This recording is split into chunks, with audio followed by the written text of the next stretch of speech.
Marami ang nagsasabi na konti lang ang kanilang kayang maipon at ma-invest, and then wala rin silang sapat na emergency fund, ang daming utang kaya nakaka-stress. Paano ba makakabayad ng utang?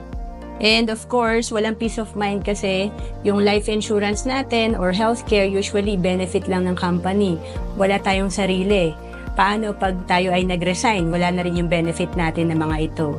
Kaya importante para tayo ay magkaroon ng solid financial foundation.